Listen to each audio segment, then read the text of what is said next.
All right, man, what up? What's happening? Welcome back into another edition of Fast Five Sports. Happy Friday to you all. I'm Matt Infield. That's Griffin Demaray. That is Jacob Gallant. Gents, happy Friday. How are we feeling today? All right? Loving it. More good basketball this week. Yeah, good week. Fall weather? I know. Got the vest going?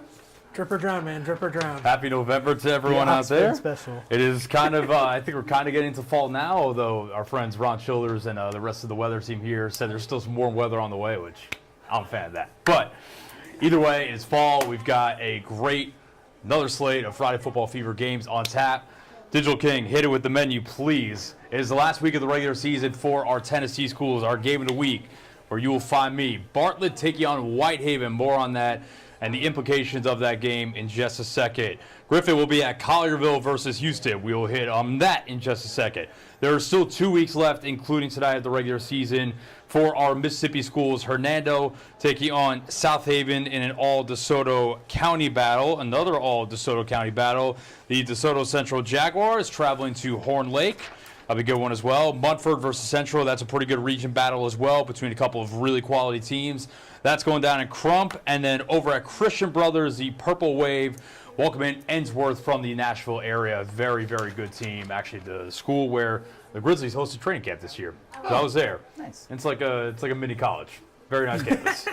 Very kind of comparable to like a Briarcrest here, if you guys have ever seen that campus. So, yeah, I got you. Really, really nice stuff. All right. Top two games on that menu, though. We've talked all year about Region 8 6A, maybe the best region in the state of Tennessee, certainly really high up there. I think without question, the best region in the Memphis metro area. Game of the week tonight, Bartlett versus Whitehaven. Huge playoff implications. Let me lay this out for you real quick. There are 5 teams vying for 4 playoff spots. 3 of them have spots locked up. That will be Houston and Collierville. That's going to be your game. We'll hit on that in a second as well. Bartlett has a playoff spot locked up. They do not have their seed locked up, though. So, Whitehaven tonight, if they win, they are in.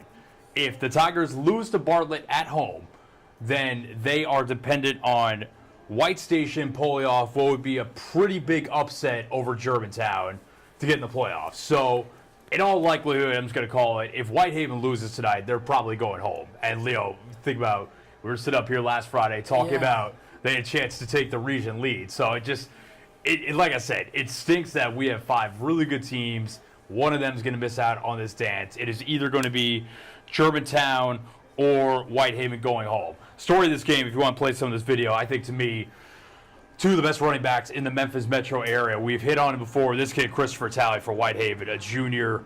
I mean, you see this run right here. I think that I was at this game. I think this was a 96-yard touchdown run. I mean, just popped out of nowhere. What do you think? He's bottled up for a loss, and he takes it to the house. Great. He's a track and field star as well, so you can see that breakaway speed in the open field. Bartlett throwing the ball here, but really their offense runs through their star running back, Jerron Johnson. You've probably heard of him. Mississippi State commit. Going to be playing down in Starkville with the Bulldogs starting next year. We need him. One of the best. Hey, there you go. He's going to be Jeff Levy's boy soon enough. But, yeah, I think that these are 2 of the best running backs in the Memphis area on display tonight. Talked with both head coaches, Chris Smith for Bartlett, Rodney Salisbury with Whitehaven, about the opposite running back and the challenges they present, if we want to listen to that. He's a huge threat. You know, if he gets daylight, he's the kind of running back that you don't want to see have any daylight because he's going to take it all the way. He's got breakaway speed. He runs hard. He's the guy you have to have 4, 5, 6 guys around the football to tackle, you know, to make sure he doesn't have any daylight to get out, because I've seen him get out of some things this year that normal running backs just don't get out of. He's a powerfully built kid, and they give him the ball. The key thing is they use him as a weapon, and they give him the ball in a lot of different form and fashion. So he's a bell cow, and you know, that's the day and age of having a bell cow running back. He's the epitome of that. Rodney, got to show up those championship rings, baby. That was a heck of a background. I got to tell him next time I do a Zoom interview with him, he's got to tilt the camera down a little bit, because when he's on TV, if you know what a lower third is, you know, the title, it looks like he's eating the lower third. So, Rodney Savando, 2-time state champion over at Whitehaven. But yeah, that's going to be, you know, if you've ever been, you know, you've been to Whitehaven football games, great atmosphere. Oh, it's going to be crazy. Yeah, it's going to be wild tonight. I'm sure the Bartlett fans are going to travel very well. Speaking of great atmospheres, Game you're going to be at now. I think you have talked with Collierville and Houston folks today. Yeah. I mean, they're expecting an enormous turnout at this game. I mean, We're talking like 6,000-7,000 people, right? Yeah, we're talking packed house, especially for the stadiums around here. Not going to be able to hold what they're expecting by any means. So, yeah, it's going to be a massive game. I mean, for the title on the line. Yeah. And yeah, they're two schools they've been playing for. I think they said first game was '91. Very much a big rivalry in this area. They got a new trophy now this What's year called? called the Mayor's Cup. Nice, okay. Kind of looks like the Egg Bowl for you college football fans with a football right on top instead of what looked like an egg, basically. But yeah, I mean, it's going to be one heck of a game between two squads that are very, very good. Collierville yet to lose this year. Houston with one loss to Whitehaven. But doesn't matter. If Houston wins tonight, they win the region. Yep. They earn that oh-so-important one seed as they try to go back-to-back in 6A. For Collierville, I mean, if they roll through the regular season undefeated, that would be a huge, huge accomplishment, especially compared to maybe where some people thought they would be at the start of the season. So I believe there's a graphic on the TSSAA website that lays it out. But either Houston or Collierville will be the one seed. But they're going to be the top two seeds no matter what. Yep. And then I believe if Bartlett wins tonight and Germantown wins, then Bartlett would be the 3, Germantown would be the 4, Whitehaven would be out. If Bartlett loses, let's say if Whitehaven wins, would probably be the better way to say it, then Whitehaven's the 3, Bartlett is the 4, and Germantown's done. So if you're a Red Devil fan, you are also very much a Bartlett football fan tonight, because the way it works is that Bartlett beat Germantown 19-0. Bartlett has the tiebreaker over Germantown, so that's why they're in regardless. But Germantown beat Whitehaven, so Germantown has that tiebreaker over the Tigers. So yeah, it's just crazy to think. You were talking about Whitehaven. They beat Houston, and I think a lot of us had them as a shoo-in, basically, for this postseason. We said, you know what? They're cruising. They're on a hot streak. They've kind of hit, I don't want to say a lull, but since that game, they very much, I think, maybe come down to earth a little bit. And things have gotten a little harder for them. Yeah, I just think that, I was talking about this off camera with Chris Smith over at Bartlett yesterday. It's just every team except for Collierville, obviously, because they're still undefeated. But they've had losses that kind of just go in a circle around the region. Yeah. And it just kind of speaks to the quality of football. I mean, you put any one of these 5 teams in almost any other region probably around here. And, I mean, they're cruising into the playoffs. But one of them is going to go home tonight. So you will catch me at Whitehaven High School with a live preview at 6. I will have full highlights coming up on Friday Football Fever at 10. You going to be out there at 5 o'clock at Houston? No, I'll be there probably right before. Making that up, okay. There. Me and Doc were actually talking before. That Mumford Central game, too. Yeah, it's good. Quality game. Really good. Yeah.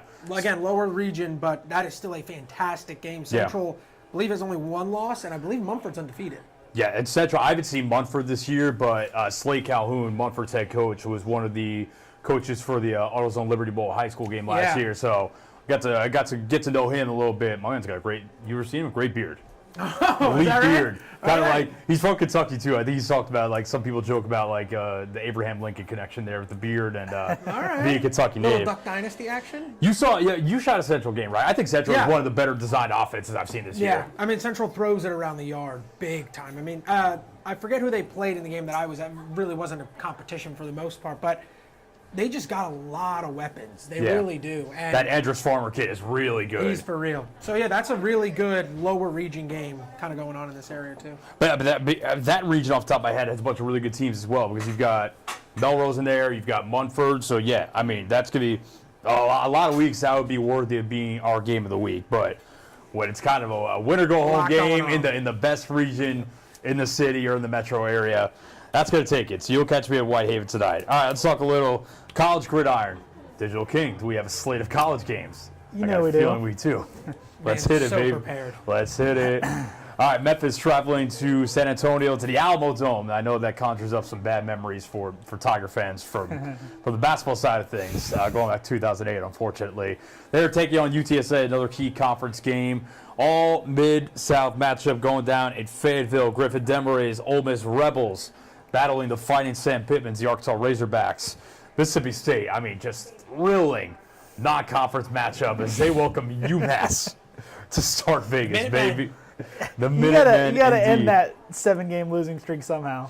I think Kentucky versus Tennessee, kind of maybe not Tennessee's biggest rivalry, but definitely a rivalry of sorts. Especially probably think of more on the basketball side a little bit, but that's definitely still Yeah. pretty big football as well. All right, so for Tigers, obviously coming off last Saturday's heart-stopping, too close win over Charlotte, where they give up the lead in the final 2 minutes just for Seth Hennigan take them on a 7-play, 75-yard drive in 49 seconds, capped off with a game-winning touchdown to Rock Taylor from 24 yards out, gave them the lead. They sealed the deal with a safety after that. They are, I think, like 16-point favorites tomorrow against the Roadrunners. UTSA was a team that a lot of people pegged to be among the players in the AAC. Yeah. Hasn't quite worked out so far. Coming into the year, they were definitely a player, not just in the AAC, but for that group of 5 bid that we talked about each and every week.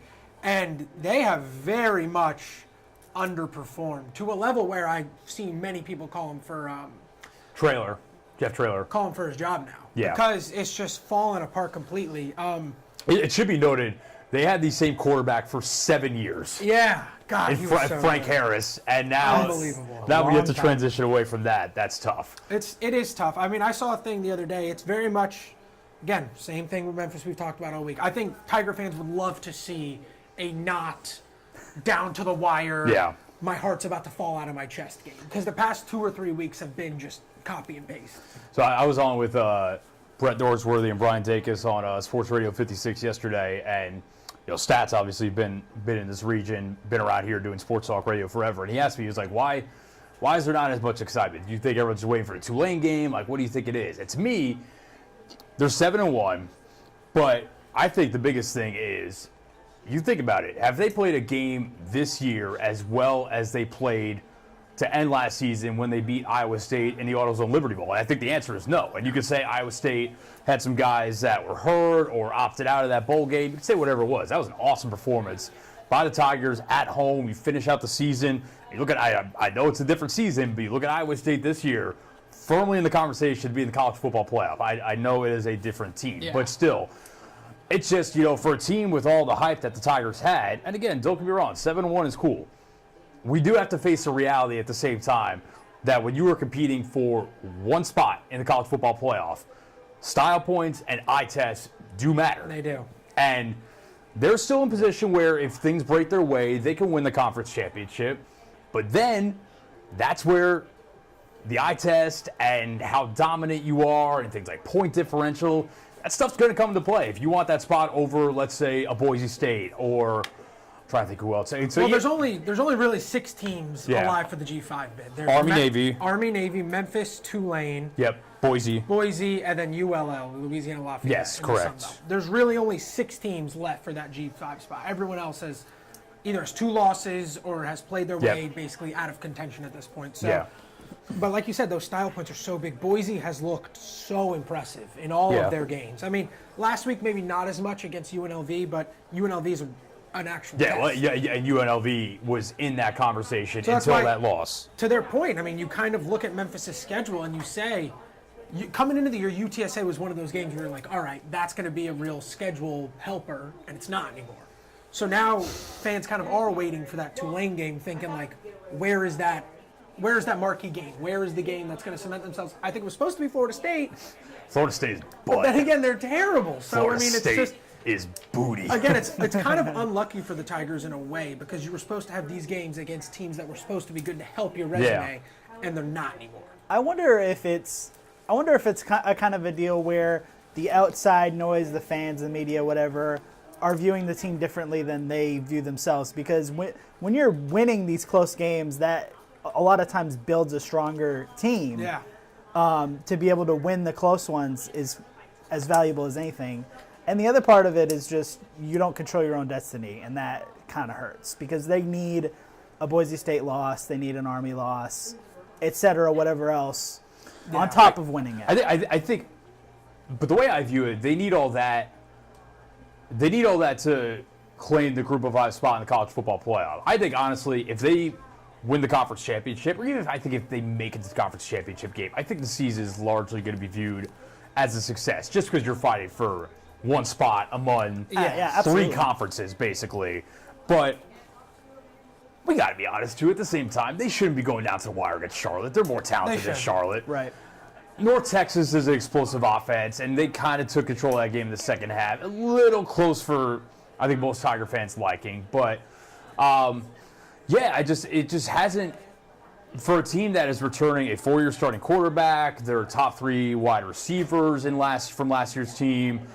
You lose Blake Watson, who was your best offensive player last year, but you bring in Mario Anderson, who's pretty freaking good. He's been a stud this year. Defense, returning a lot of the same guys. You infuse some talent, guys like Elijah Herring, the linebacker from Tennessee. I think it's just reasonable to say it should look a little bit more dominant. I know my man Ryan Silverfield, he said he'll take 1 million ugly wins. He'll win every game 1-0 if he can. And I get all that. It would be really nice if they go on the road tomorrow and kind of put a whooping on the Roadrunners, because I think that would really help. Doing it on the road in a tough place to play in the Alamo Dome, I think would be a nice little boost for, obviously winning would help their conference championship hopes, but like for the outside world looking at it, like, oh, they are a real contender for this G5 spot. Exactly. They are, I believe they're like 16-point favorites. But again, they were 17-point favorites at home to Charlotte last week, and Charlotte covered pretty easily. So spreads in conferences like the AAC don't mean much to me. Go ahead. No. Real quick, these two teams have played together one time. That was 2021. Yep. If you remember that game, the Tigers were up 21-0 and ended up losing. Yeah, Ryan said they fell apart in the second half, right? Yeah. Yeah. So not to put that bad vibes out in there, How but dare you put that in there? that's the series history. Tigers are the one then, for sure. Okay, let's talk your boys. The Rebels traveling to Fayetteville. Ole Miss coming off not like a commanding win over Oklahoma by any stretch of imagination, but a nice second half. Really good second half. Put them away. I think they outscored them. What was it, 16-0 after halftime? 16-0. They had, I believe it was 8 sacks, 4 by Terry Perkins. So we had another big boy touchdown from J.J. Piguet. We did have another thick 6. That was nice. Is it a thick 6 if it's a goal line touchdown? I guess not. I guess technically it's not a thick 6. I think of thick 6s as like either defensive lineman like returning a pick pick 6, or it might. What if that offensive lineman from the Bears held on to the ball when he scored? Man, they tried making that brother the Fridge Perry, and it did not work. The Bears deserve to lose that game. I don't care Even if they if took a it's lead not after a that. thick 6, it's fun. It's fun. No, I'm a big fan. In the second half, though, you saw a much different team than the first half, and I think the question is, who comes out against Arkansas? Rebels in Arkansas, here's your fun fact for the day, playing in Fayetteville. Last 15 times they've played are 2-13. Not quite as damning as... Not quite as bad as playing in Baton Rouge, but very, very close.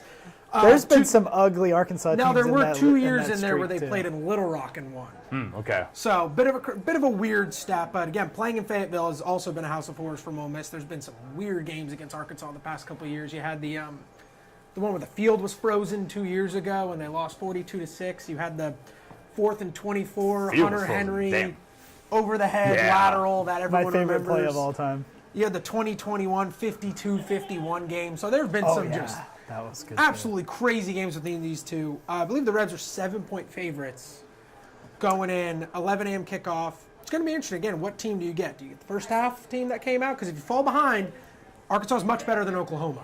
They're not going to... I think it's what Arkansas team are you getting too, because they just put up 1 billion points on Mississippi State. $1 billion. Yeah, 1 billion. But that hasn't been there all year. No, I think State's defense is really bad. Yeah, really, really bad. Oh, I know their defense is really bad. Yeah, I mean they only worse than the nation. Only put up 7 on LSU at home a couple weeks ago. So yeah, you're similar. Which teams come out and play? I think it's a game that Ole Miss should win. But are they looking ahead to next week? Are there thoughts on Georgia a little bit? I know you can't look ahead, but everyone does it a little bit. So, have you guys been to a game in Fayetteville? I have not. I've not been to Hog Heaven. Man, I'm just thinking about that Tennessee game a couple weeks ago. Looked awesome. Looks like a sick environment. I'm with Plus you. Plus, they got the hog statue up front. Yeah. That thing rules. I'm with you. It's two teams that you don't know what you're getting week to week. No clue. Yeah. Like, it would not surprise me in the slightest if Ole Miss went in there tomorrow and absolutely dominated. Yeah. It would also not surprise me if Arkansas won by a touchdown. Couldn't tell you what's going to happen tomorrow. That's what makes it fun. All right, it feels like the default. So it feels like the default line for Arkansas against ranked conference opponents is it's always a touchdown. Like, the line's always a touchdown. Always a touchdown. I think they were a touchdown against LSU, too, and obviously that did not work out all that well, but... Yeah, and I think there were only like 9 to Tennessee, so it was like always right around there. Yeah. Yeah, 10, it was like 9 or 10, something like that. So, yeah, that'll be fun. I mean, obviously, like we've talked about, every game from here is must win for Memphis. Every game from here must win for Ole Miss. Except, even Georgia's probably must win now. You're not getting in with 3 Yeah, losses. yeah, for sure. I'm with you there. Especially with the way things But are shaping out. Compared to the beginning of the season's expectations for Arkansas, they've kind of already beat them. Yeah. They're heading to a bowl game, Yeah. so I think a lot of people were not expecting that at the beginning of the year. Good for Sam. They got to the 6 wins. What is the line? We don't have to spend too much time on UMass Mississippi State, but what's the line? Do you know? I don't have that on me. Jacob, I hate to give you the bad news. You know UMass is going to the MAC next year. That is devastating. We know Mississippi State's had some trouble with MAC teams. Toledo? Big trouble. Let me see if we can find this real quick. Yeah, trouble. UMass is one of those teams that everyone just schedules to get an easy win out of the way. Mississippi State's 7 straight losses. No It's better interesting that time it's to interesting end that your right cupcakes now. Here though, usually it's right before the Egg Bowl. Bulldogs, Right, and 18.5-point favorites. Okay, I think that's fair. Yeah, they've got Missouri before the Egg Bowl this year, so Interesting. kind of different. Interesting schedule. But anyone who thinks that Mississippi State has a chance of losing this game because they're so bad, I implore you to watch UMass. I beg you, UMass. UMass is so a bad. disaster of a program. They've been horrible since they moved up. It's been just a train wreck at UMass. They're really So, failing upwards going to the MAC next year. however bad the Toledo loss was, and it was horrible, losing to UMass would be infinitely worse. Oh, yeah, for sure. There you go. So- Zero question to Good that. way to think about it. Put up a lot of points. I think you guys put up a lot of points. I think they will. Yeah. I mean, that offense has looked solid since Van Buren came in. Yeah. Again, UMass is just so bad. You kind of have to put up 50 plus this week, or else it's like, what are you doing? Do you think with the way Van Buren's playing right now, this situation where they're going to have to back up that NIL truck a little bit more this offseason to make sure he sticks around? Are we at that point yet? He's played pretty well for a true freshman. It's possible. Yeah. I mean, not that. I'm sure Mississippi State has the money to keep him around, but Yeah. Yeah, I mean, I don't think Lebby would want to lose his guy after 1 No. year. So Yeah, it's a new world though. I You mean, kind dudes of be a guy you want to. going everywhere. Yeah, but to Mississippi your point, State I just think had a pretty significant donation to the program, right? I think they had a booster Yes. donate like $8 million. I'm Yeah. sure that was to more than I just think NIL, it was an but anonymous. Yeah, I do remember. but it's people with some money around there. Subtle flex. All right, Kentucky going to Knoxville to take on Tennessee. Obviously, the Vols, again, like we said, they're coming off a bye. They beat Alabama a couple weeks ago. Really quality win for them. They're also kind of in a need-to-win-out situation from here. Kentucky, we saw what they did in Oxford on the road as 15.5-point dogs. Took care of Ole Miss. Really bad since then. Yeah, that's They've true. been Yeah. really bad since It's then. so strange, especially like after the performance they put up against Georgia, Yeah. and then to beat Ole Miss, and now it's like Kentucky's just imploded. I don't know what happened in between there. Tennessee's got those black jerseys this week too.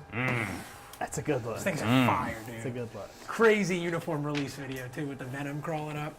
Tennessee's gonna be that place is gonna be rocking. I think they're gonna whoop up on Kentucky a little bit. Good I start- get that feeling too. Good start to the week for blacked out jerseys. More on that later. But yeah, I think I got Tennessee in this one. I don't have the line, but yeah, I think I got the Vols winning. Yeah. All right, let's bring it back to the hardwoods. Bring it back to downtown Memphis. Man, roll this video. Grizzlies take it on the Bucks last night. Ja Morant put on a show. 26 points, 14 dimes, 10 rebounds in 29 minutes of action. Just, I think probably the best half of basketball we have seen from him since. I mean, this play was crazy. On his wallet from like the three-point line, locked to Santi Aldama. Even I'm watching. And this was this is the possession after that.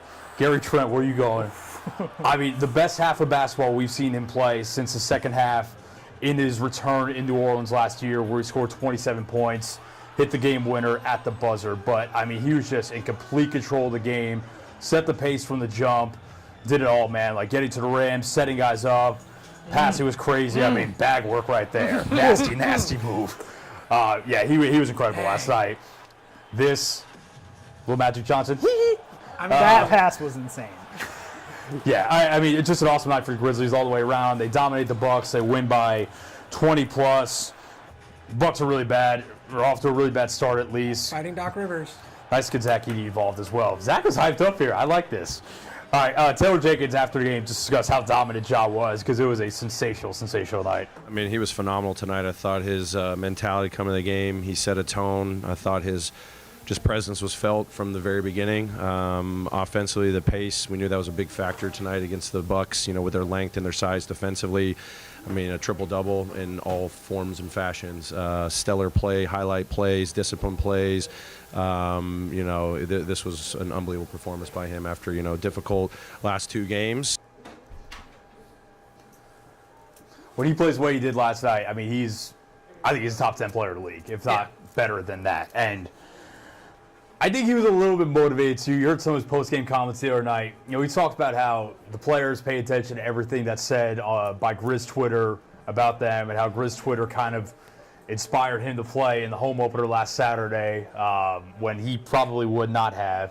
But he also said, he's kind of getting annoyed because if you don't play when you're hurt, you're soft. But if you play hurt and you aggravate an injury, then the fans are up in arms about the training staff. So it's kind of a no-win situation. Again, kind of the perils of social media. But, yeah, man, he was awesome last night. Just, again, setting the pace, getting out on the open floor. In the half court, no one could really guard him. His passing was incredible. Jump shot looked really good. So, yeah, just really sensational stuff. I mean, when he's hitting that jump shot, he's basically unguardable. Yep. Because you can't stay in front of him no matter what.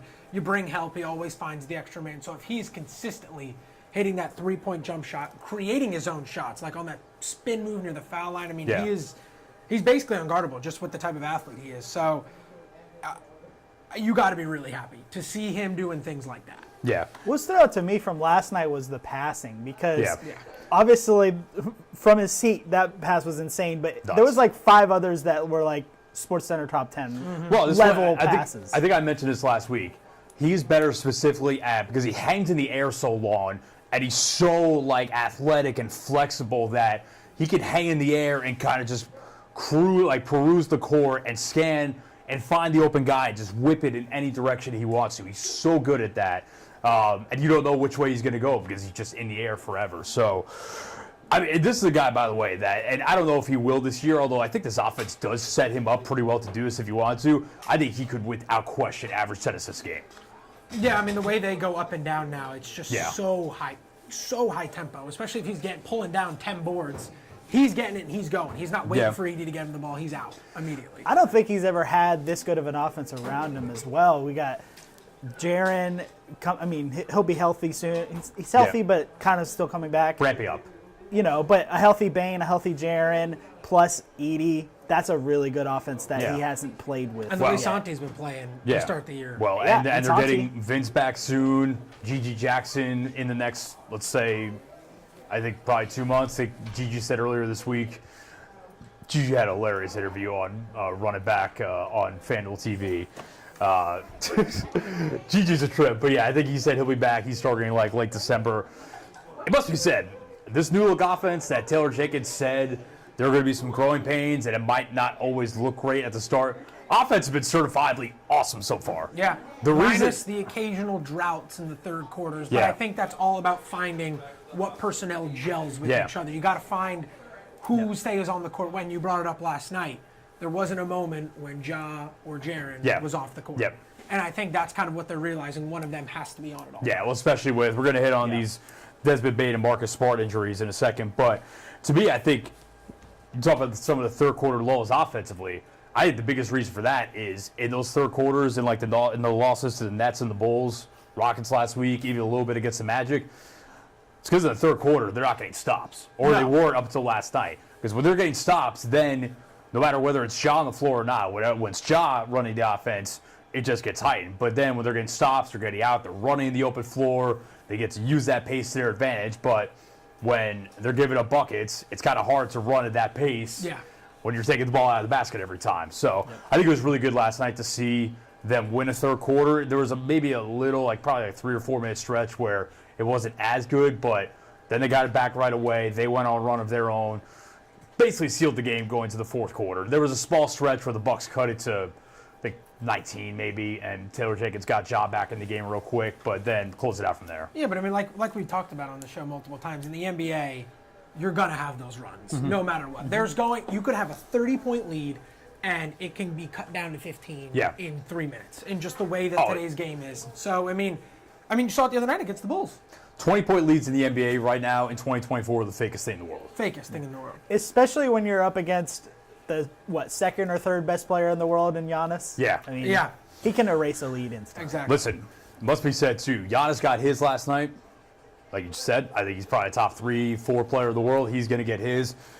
Jalen Wells, first career start, drew the opening assignment on Damian Lillard. And then when either he hit the bench or when they subbed Ja out of the game, Scottie Pippen Jr. took over that assignment. They had Damian Lillard in hell last night. 4 points. I'm not sure what he shot, but just a complete non-factor. And Taylor Jenkins said post-game that shutting him down was a key point of emphasis. And Wells and Pippen, a rookie, and Scottie Pippen Jr. said post-game. We don't have the quote now. We'll try to get it later. But he said, I took it personally. I took that matchup specifically personally, talk about going up against Damian Lillard, because one of the coaches on the Milwaukee bench didn't believe in me. Gonna put 2 and 2 together here. That coach was one Darvin Ham, the old Lakers coach, who Scottie Pippen Jr., remember, the Lakers essentially cut him from their G League team, and that's how the Grizzlies ended up signing him. And now he's flourishing in Memphis. Darvin Ham was on that staff. Boy, they got Doc Rivers and Darvin Ham. They're just setting up for success over in Milwaukee, man. I mean, getting Chris Middleton back will help a little bit, but yeah, I mean, we're a week into the season, and there are already the little rumblings here or there. It's not like the Shams bomb or anything like that. Rest in peace, Woj bombs. The man himself, even though he's not dead or anything. He's just got a different job. But Woj bombs are dead. Not Shams bomb or anything. You're already starting to hear these whispers like, oh, Giannis might be the next domino to fall. If Giannis wants to trade, these are teams he might want to go to. I don't think it's going to end well in Milwaukee. And it all stems back to whether you think firing Mike Budenholzer or not was the right call. I kind of got the decision. But then when you fire the next guy 43 games in and you hire Doc Rivers to replace him? Yeah. You don't know what you're doing as a group. I have no words. Doc Rivers, I'm a Sixers fan. I've watched that man time and time again make horrible decisions late in games in the playoffs. Yep. So, very questionable. All right, so speaking of the Sixers, they travel to Philly, play them tomorrow night. Joel Embiid. Oh, are we pulling up the schedule? You want to look at the upcoming schedule? Let's do it. All right. A little 2-game road trip. Man, they got to get some revenge on the Nets. That was a bad loss the other night. Yeah. Very bad. And then back home on Wednesday against LeBron, AD, and JJ Redick. And Bronny James. They called me a madman when I said JJ Redick, Coach of the Year launch shot. Looks all right early on. There's not enough time left for a victory lap. Not a victory lap. I'm just saying. What I thought would come true in terms of how they're running their offense is basically coming true. They're actually running real offensive stuff. All right. We'll see how that plays out. Next Friday, they host the Wizards and then go to Portland. That'll be 2 Sundays from now. That's a stinker of a schedule. I mean, I see 5 winnable games right there. Yeah, and the Lakers have looked good. The Sixers are going to be without their 2 best players. Yep. That's 5. Yeah, so you should win. Joel Embiid not playing tomorrow night. He had some interesting thoughts with the Philadelphia media about an hour and a half ago, talking about he works too hard for some of the criticism he gets. I don't know if it was directed at fans or media members or what, but That's your boy. That's your boy, man. Paul George still coming back from that knee hyperextension in the preseason. But yeah, I'm with you. I mean, going to Philly without their 2 best players, that should be a game they should win. Man, you got to beat Brooklyn. I mean, Dennis Schroeder just tore them up the other night. He is going off this year. Not just that game. He's been really good. On my bingo card. But man, I mean, Dennis is when quick. he's your best player, you got to beat that team. Yeah. Is he their best player? Maybe so far. Right now, he's been their best player. I would say, who's their best? Probably Cam Thomas in a vacuum, but I mean, the shot checker himself. But point being, the Nets are very much in we want Cooper Flag mode. That's Claxton's still on the Nets? Yes, he did not play the other night, but he's still on the team. They extended him. Yeah, they extended this offseason because that was a Grizz Twitter favorite potential target this offseason, but the Nets locked him up. Yes. But yeah, and then Yeah, he was. home against the Lakers will be a good test. That'll be a good kind of early litmus test. Be a good crowd that game too. LeBron. You got to contain Anthony Wow, Davis, wow. who's also been incredible this year. A lot of Laker fans in Memphis, unfortunately. And that game will be sold out for sure. Jaren and AD is going to be a good matchup, too, because that's kind of going back and forth. But AD kind of got the last laugh. You remember the clincher in the playoffs 2 years ago when he threw down that alley-oop as Jaren was crashing to the floor. And AD went crazy in that game. Yeah. So, we'll see. I mean, I think Jaren gets up for those matchups, but I mean, Jaren's gotten AD before. I remember a game here a couple years ago where Jaren threw down a putback dunk lefty on AD's head. So, that'll be good back and forth. You know who else has a poster on AD? John Conchar. That's right. Don't forget The that. legend himself. And then AD has been awesome to start this year, must be said. He has been. Yeah, he's been. And then, what's the last one? Portland? Yeah, they should. Yeah. Portland is also in the Cooper Flag Discussions. sweepstakes. All right, so we got word yesterday that Desmond Bane has a right oblique strain. Marcus Smart, must be said, Marcus Smart has had a start to the season from hell. I mean, he has not played well, shot the ball really terribly, and now he sprained his right ankle on, ironically, former teammate Zaire Williams' foot the other night in that game against the Nets. Taylor Jacobs said pregame yesterday, both of them were getting imaging. They will know more soon. What does soon look like? I imagine we find out probably today or tomorrow. Yeah, I mean, you got to think ankle sprain for Marcus Smart's at least, realistically, 3 weeks, a 2 month. to 3 weeks. Yeah, maybe longer. Oblique is a weird basketball Very injury. weird basketball. That's kind of more of like I think like a baseball and football injury. Yeah. Bane maybe. I mean, they linger, but I think basketball is probably a sport where, don't get me wrong, you use your core for everything. But I don't know. I'm not a doctor. A couple weeks. Yeah, Sounds I would about- think the ankle sprain's probably longer. Yeah, I agree. And then, again, we're still waiting for more guys to get back. I think that Vince Williams Jr. is probably relatively close to returning, as is Luke Kennard. I'd say probably they're both 1 to 2 weeks, probably closer to 2 realistically. Sounds about right. And then Gigi's early December, correct? Yeah, GG late December, Late I think. December. Closer to the New Year's, I think, what they're shooting for. So, and at Cam Spencer as well. But Again, again, we've talked about in the NBA season. It's just so long. So Yeah. I think, especially in the West, it's deep. You just got to stay afloat. You stay afloat until the New Year when everyone comes back, and then I think you're primed for a real big January, February. And this is where having a roster as deep as they have it helps. When you got guys like Santi, who's putting up probably close to 20 a night right now. Yeah. And then guys like Scottie Pippen Scottie Jr.'s Pippen played Jr.'s well. playing well. We got Huff playing pretty well. Jay Huff. Man, Yeah. I again, there's probably like a third of the Grizzlies fan base who, for some reason, thinks that Zach Kleiman is bad at his job. Listen, I'm not saying he's perfect. I'm not saying he's done everything right. But the man pretty clearly, to me, knows what he's doing. He drafted he didn't draft Jaren, but he drafted Ja Morant. He drafted Desmond Bane. Santi Aldama, I think for the 30th overall pick, probably qualifies as a hit. Yeah. And then, but the other, so Santi was 21. They made 4 first-round picks between 21 and 22. Santi, Zaire Williams at 10 in 2021, obviously a miss. David Roddy, Jake LaRavia 2022. I would say 3 whiffs in there, and it basically doesn't matter because they have supplemented the roster with Vince Williams Jr. at 47 overall, Gigi Jackson 45 overall, and then you find these guys that other teams don't want, Scottie Pippen Jr., Jay Huff, and turn them into legitimate rotation NBA players. So to me, it's fantastic work to complement your core. Now they've got Vince, Gigi, Huff, and Scottie locked up long-term on very team-friendly deals. Yep. I mean, it's just an awesome way to build around your expensive stars as they keep earning more and more money. And that's exactly with the new CBA and everything. That's exactly what teams are looking for. Are guys that can be rotation guys on really team-friendly deals. That's like gold in the NBA right now. Absolutely. Because then you can supplement that with your expensive stars, and then still have guys that are capable that you can go to. Yeah. Again, not saying Zach Kleiman's the best GM in the league. I'm not saying he hasn't had his misses. Man pretty clearly knows what he's doing. And I think their scouting department work and some of the diamonds in the rough they found have been awesome. All right, let's talk the World Series champion Los Angeles Dodgers. wrapping up 5 games over the Yankees. I was the only one of us to take the Dodgers over the Yankees. I will give myself a little credit on that. Did I take the Yankees? Yes. Did I? I was the only one that went Dodgers. I think I took the Yankees too. I said, man, it's crazy because the reason I did not think the Dodgers would win it all at the beginning of the postseason was all the pitching injuries they had. Guys like Tyler Glasnow, Clayton Kershaw to an extent. I just didn't really think they had the pitching. Dustin May going down earlier in the season.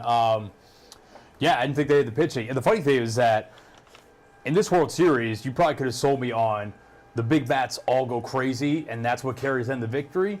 The only big bat that really went off for them was Freddie Freeman. Now, Freddie Freeman really, really went off. Yeah. Home runs in the first 4 games of the series.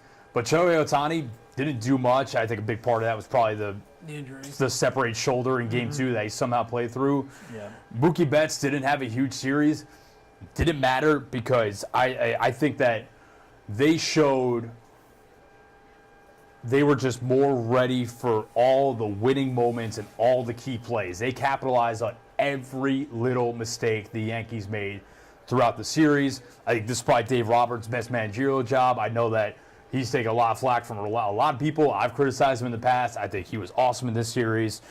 And yeah, just the resilience, going down 5-0 in Game 5 at Yankee Stadium. Now all of a sudden you're facing, all right, we could be going back to L.A. up 3-2, but the Yankees had the momentum. And, again, the Yankees admittedly just kind of peed on themselves in that game. But yeah, but the Dodgers took advantage, which is what great teams do. Yeah, you said it best. They had guys who had been there and done that before. Mookie Betts, been there, done that. Freddie Freeman's done it before.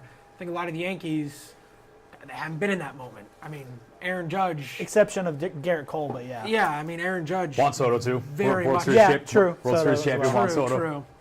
But, I mean, your big guys, Judge had, just a stinker of a series. I know he had that home run in Game 5, but, before that, he was just terrible at the plate. Chris Paul hits a huge 3 to cut the lead to 42 type home run. Nah, not quite. Not quite that. And then he drops the fly ball, which Well, opens that's the the floodgates. funny thing is, I think that when I was watching him, he had a good at-bat at the end of Game 4, and then I'm watching Game 5. It's the home run. He barely misses hitting another one later in the game. I'm sitting there, I'm like, he's locked in. Like, he's on everything right now. Like, he's back on time. And then he drops that fly ball, which starts that whole 5th inning. Garrett Cole, as we said, too. I don't know what you're doing not covering first base in that situation. I've never seen that in my life. Yeah. Horrendous there. Usually every pitcher just runs over no matter what. Yeah. Especially with, that was Mookie, right?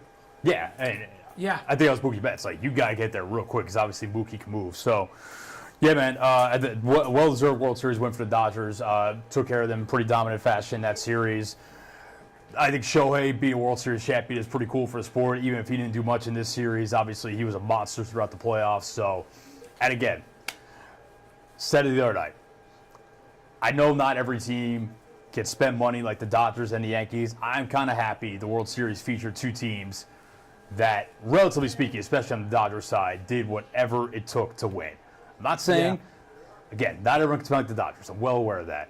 But there are too many teams too many owners, I should specify, that view their teams as business ventures and don't make the necessary moves to upgrade their teams around the margins and win. Yeah. So it was cool to see a team that said, 2 teams that said, nah, we're going to spend a lot of money and try to win this year, because there are a lot of owners that should take note of that. Yeah. Just more evidence that we got to get Mike Trout on a different team. Yes. Phillies? I'll take them. Oh, we're going to be in the thick of the Juan Soto sweepstakes. South Jersey native. So- every Juan Soto quote after that Game 5 was like, I might be going somewhere else next year, which I'm sure Scott Boras. I think he's playing hardball. Yeah. So I think he will be on a New York team next year. Interesting. So the two biggest storylines of the offseason are who's signing Juan Soto and who's getting a Will Smith on their rosters to win. That's right. Was it Five straight? 5 straight World Five Series straight. with a Will Smith. And Will Smith has been on the roster. Dodgers catcher Will Smith 2020, reliever Will Smith, Braves, Astros, Rangers 23, and then Will Smith catcher again. What a run for that guy. Yeah. And again, there's also a part of me that feels like it's justified for the Dodgers in terms of, right or wrong, I think it's kind of silly, but like people view the bubble rings differently. Obviously, they didn't play in front of crowds in 2020. Is what it is. Everyone faced the same set of circumstances. It's still tough to me. You still got to win games. Still had the best team that year. And I agree, they had the best team that year. But now they have one where they celebrate on the visiting field. Now they get the parade at LA, so cool for them. All right, NFL Week 9. I'm just going to say it right now so you guys don't have to. The Jets are back, kind of. Nice win last night, though. We'll take it. Baby steps. I mean, here's the thing. They look better. Here, I'll give you that. second half. Here's the thing, Ben. Like, I'm not saying they're a good team because I think they're a really stupid team and they make a lot of really silly mistakes. And they're definitely flawed in a lot of areas. I will say they're probably like a competent field goal kicker away from being 5-4. We'll give them, or even 4-5 instead of 3-6. Again, part of it is what it is. No one cares about the what ifs, but yeah, it was nice. Hey, listen, man, that Garrett Wilson had 2 wild touchdown catches last night, especially the jump man. The jump man. Shout out to Devontae Adams, his first touchdown as a Jet too. Yeah, second half looked really good. Whether they can carry that, I'm just saying the schedule gets a little bit lighter from here. We'll see. Do we have an R? I do know another team that's had a lot of kicking problems that is 6-2. So just throwing that out there as well. Packers? Yeah. That's fair. I don't think the Jets are as good as the Packers. I would hope not.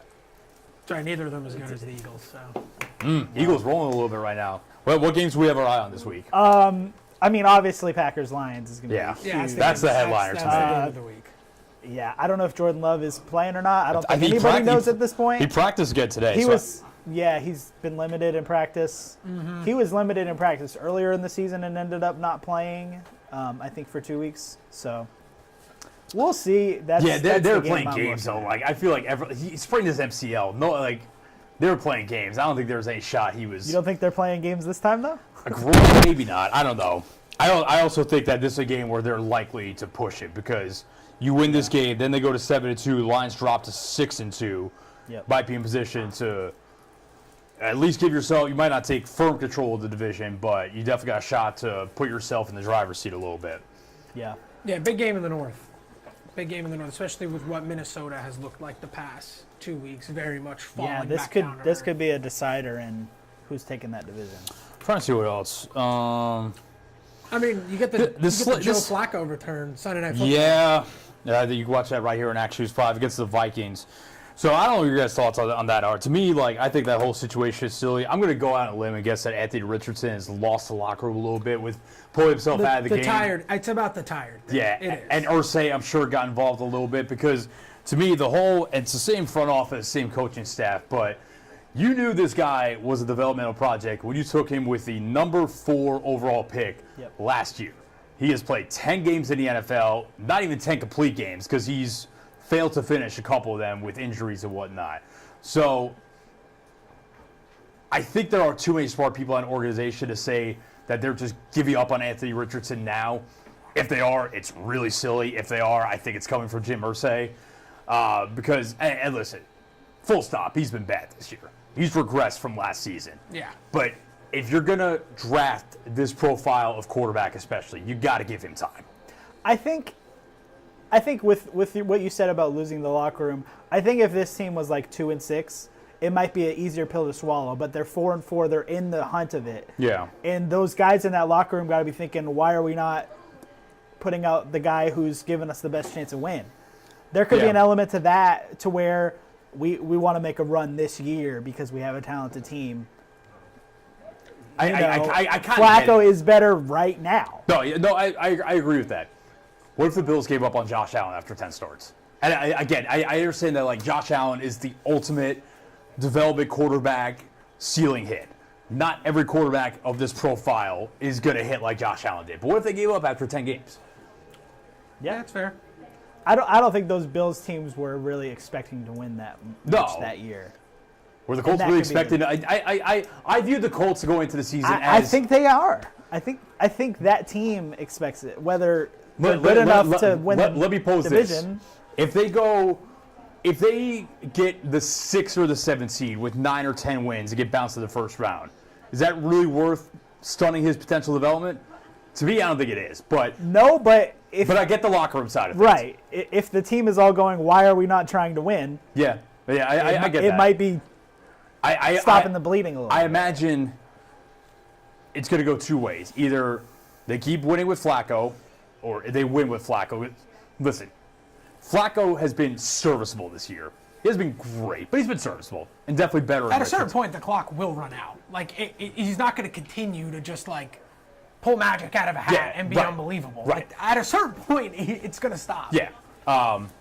As a multi-team Josh Downs fantasy owner, big fan of Flacco starting because he gets in the ball. But they're either going to win Flacco and be in contention, or they'll start losing. I think they'll put Richardson back in there. Yeah, I mean, my only thing to what you said about the worry about stunting his growth a little bit is that it has been so bad. No, it's so been you risk. I mean, I think leaving him on the field, is he really going to develop that much more, or do you have Maybe. a Bryce Young situation where you leave him on the field because you want him to develop, but it just continues to get worse and worse and worse? So maybe the sitting him down is the right move. I mean, again, these things you can only just wait and see. Luckily for Anthony Richardson, he's not 5'10", and he's got But freaking bazooka of an arm. It does feel a little similar to that situation where it felt like things kept getting worse every week for Bryce Young. So it's like, let's bring in the veteran in here. Yeah. And it kind of feels like the same deal. Anthony Richardson, it's like every week he's like, oh, he's having an even worse performance than last year. Yeah. Like, I do think that, and there's been this discussion about quarterback development and if it's at an all-time low and like what's going on. I do think it says something that, and I'm not going to overhype them the way that they have been by and large, but talk about those two situations in particular. I don't think it's a coincidence that you go from two young guys in Bryce Young and Anthony Richardson, you bring in Andy Dalton and Joe Flacco, and Andy Dalton especially came down to earth. Joe Flacco, I think, has had moments where competency has been overhyped as elite play, but I don't think it's coincidence that those two guys absolutely upgraded those offenses because they know what they're seeing pre-snap. They know what they've seen every defense imaginable. Like they know what they're looking at. So I do think it kind of says something about quarterback development in general that these guys are struggling, and you bring in these old vets that you wouldn't expect much out of, and they've raised the ceiling and the floor of those offenses to points that Richardson and Bryce Young have not. So, yeah, we'll see. I hope Richardson plays again this year. I would like to see some growth. I think he will. I do too. Because the ceiling, if he hits, is obviously through the roof. It's just so hard for quarterbacks to just pop in the league and start winning. And there's always the outliers that I think give teams hope. C.J. Stroud, Justin Herbert. You just bring in your guy and you go, well, just do that. Yeah. But it's dumb. It's an outlier. I mean, yeah, but it's not easy. To the same token, though, I mean, Stroud and Herbert were both guys who played a lot of snaps in college, had a lot of time. Again, Anthony Richardson's a dude who's played like 13 games in college. Anthony Richardson, we talk about how silly it was in hindsight for the 49ers to give up all the capital they did to take Trey Lance at number 3 overall. I mean, Anthony Richardson barely played more high school and college snaps than Trey Lance. It wasn't by much. We'll see where that goes. The Monday night game is Buccaneers-Chiefs. Super Bowl rematch from a couple of years ago. Buccaneers obviously down 2 guys. Mike Evans and Chris Godwin, so we'll see what that looks like. Make it real hard for them. I was trying to see what other games. I think Rams-Seahawks is a sneaky, pretty fun game. NFC West battle that could. I think the Rams could be a problem for the rest of the year with their guys back. Puka Nacua got hurt in practice yesterday. Apparently, it's not serious, but questionable. Good for Sunday's game. I'm trying to see. This isn't a great slate of games. What other? Oh, you know what? I'll give you one more fun one potentially. Bears-Cardinals. I think could be fun. Yeah, could be sneaky fun. I've over the course of his career kind of been a Kyler Murray hater. I'm kind of coming around on the guy. I like his game this year. He played really well on Sunday in Miami. Hey, I mean, Call of Duty's out though, so they have to pump the brakes. Well, he played right after the release. He did play right after the release. But yeah, he just. Marvin Harris Jr. looked good the other day. Yeah, he did. My guy, my most drafted fantasy player this year, Trey McBride, had a big game in Miami. So, yeah, the offense is starting to click a little bit. So I think Bears, Cardinals, and Arizona could be fun. So that's NFL Week 9. Go ahead. I was gonna team up for trivia. Scheduled for trivia. Tee us up. All right, so I'm glad I ordered the trivia like this because we did skip over one of my topics here, and that is a shout out to Rudy Gay, Grizzlies legend, who announced his retirement this week. So I got 3 Rudy Gay related questions for you this week. Okay. As a shout out to the legend, who we would never forget, certainly. Definitely not in 2K another legend trivia circumstance. All right, so question 1. Rudy Gay finished number 3 in the 2006 Rookie of the Year award voting. Can you name the 2 players who finished in front of him? Ooh, 2006. 2006. Both memorable players. It's not just like a LaMarcus random Aldridge? guy. No. He was a rookie that year. He did not. Interesting. He finish was in pretty the good top right off the 3. bat, too. The 2006 draft class. Because the number 1 pick that year was one Andrea Bargnani. Was he one of them? Yes. He finished 2nd. Really? Because he wasn't that good. I don't remember him being that good right away. I think he was better at the start of his career than later on. Yeah, then it developed. Who was the 2006 NBA Rookie of the Year? Can you give me A memorable guy who didn't quite live up to the Brandon career. Roy? Yes. I was just about to say Brandon Roy.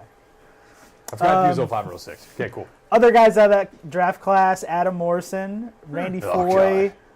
Paul Millsap, Rajon Rondo. Paul A Millsap. couple names that Still kicking, got I some think. votes that year.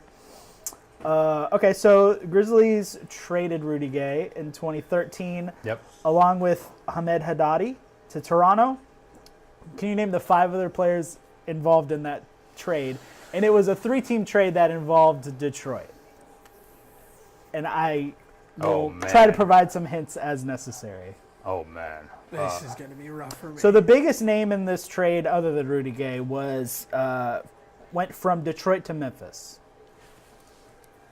Not really known as a Grizzly, but he Is got it some minutes. Torian there. Prince? Not Tayshaun. Torian. Tayshaun. Prince. Tayshaun Prince, My bad. who's Yes. still with the Grizzlies organization. The original T. Right? Prince. Pulled Okay. that one out of nowhere. So that's one. Torian, John was giving Torian buckets last night. He was. Yeah. The other guy, there's one guy that went to Memphis from Toronto. The player that went to Toronto to Memphis. And then I don't know where this gentleman was, but he went to Memphis. I think he was from Toronto. Man, No, he would have been from Detroit. This might be too early, but was Courtney Lee involved in this trade? He was not. good guess. That was a really good guess. I was thinking Toronto to So Memphis. the guy that went from, I'm trying to get some hints here. The guy that went from Toronto to Memphis, just a classic big man, very generic name. I don't know what else. I don't know what else is notable about I mean, I got no classic 2013 big man, who just kind of gobbled up rebounds, didn't really score a lot. I'm trying to think back to 2K that year. I'm trying to think of random guys in the Grizzlies. I got no clue. Man, I got nothing. Another guy, he went from Toronto to Detroit. I don't really remember him as a Piston. I remember him as a Raptor. Point guard. I think he was from... Grievous Vasquez? No, but a similar name. Calderon? Yes. Jose Calderon. Jose Calderon went to Detroit in this trade. I remember this other guy's name. I don't really remember much about him. Then I'm probably So not I gonna don't really have any hints for this guy. So that one is Austin Day. He went to Memphis in this trade. And then the classic big man was Ed Davis. Oh my God. Wow. I barely remember Ed Davis. Now you say the name. I remember it. But... Just a classic big man, just gobbled up rebounds. All right, what do we got next? So here's another trade. Rudy Gay traded after the 2006 draft. I actually didn't know this. He was drafted by Houston. Yes. Didn't suit up for them, got traded. Can you name the other 2 players involved in that trade? The draft night one.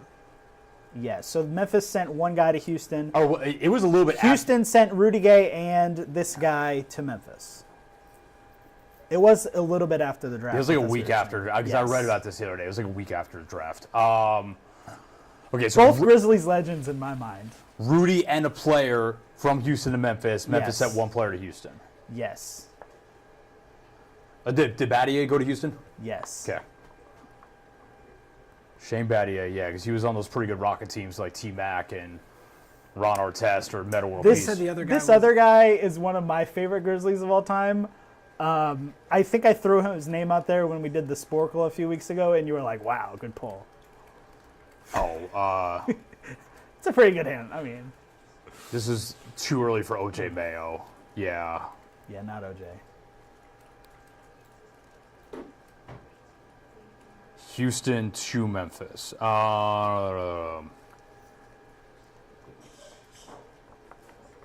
This guy was Position? power forward. This guy had some nasty blocks. His block highlight reel is nice. His block highlight tape. Block highlight tape. I got one. I'm out. Stromile Swift. I don't want to think of Stromile earlier than that. One of my favorite Grizzlies ever. That's all we got. Rudy Gay Center Trivia. That was my 3. Met Rudy last Shout year out. very briefly at Marcus Hall's jersey retirement. Like a very quick interaction. But seemed like a nice guy. I've heard nothing but good things about him. Yeah. And I dunked on a million people with him in And- 2K12 and 13. So. And he could always get you a bucket No matter when what. the times were tough. Good score. Shout out Rudy Gay. Congratulations on a great career. Shout out us for another great episode of Fast Five Sports. Yep. Gentlemen, it's always a pleasure. That's Jacob Gallant, Griff Demaray. I'm Matt Enfield. You will catch me at Whitehaven High School tonight for our Friday Football Fever Game of the Week. Preview coming up on Act Shoes 5 at 6. Full highlights tonight at 10. See him, say hello to him at Collierville, Houston. That'll be a banger as well. And, yeah, that's all we got. We'll be back next Friday. Until then.